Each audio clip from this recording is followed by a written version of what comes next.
So the way this worked was they put human beings inside an fMRI machine.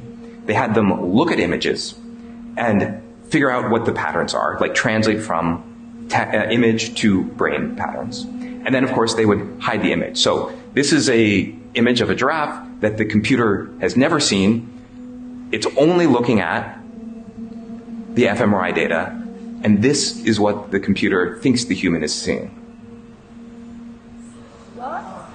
Yeah. Now, to get state of the art, here's where the combinatorial aspects, why you can start to see these are all the same demo. To do this kind of imaging, the latest paper, the one that happened even after this, which is already better, uses stable diffusion, uses the thing that you use to make art.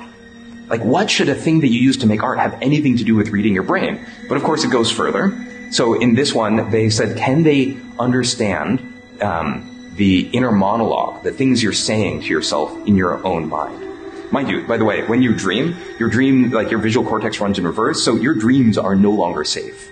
But we'll try this. So they had people watch a video and just narrate what was going on in the video in their mind.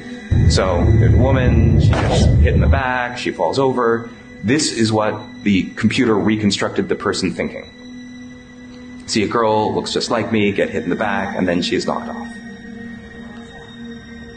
So our thoughts, are starting to be decoded. Yeah. Just think about what this means for authoritarian states, for instance. Or if you want to generate images that maximally activate your pleasure sensor, anything else. Okay, but let's keep going, right? To really get the sense of the combinatorics of this. How about, can we go from Wi-Fi radio signals, sort of like the Wi-Fi routers in your house, they're bouncing off radio signals that work sort of like sonar. Can you go from that to where human beings are, to images? So what they did is they had, a camera looking at a space with people in it.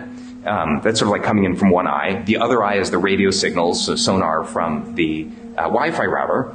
And they just learned to predict, this is where the human beings are. Then they took away the camera. So all the AI had was the language of radio signals bouncing around a room. And this is what they're able to reconstruct. Real-time 3D pose estimation, right? So suddenly AI has turned every Wi-Fi router into a camera that can work in the dark, specially tuned for tracking living beings.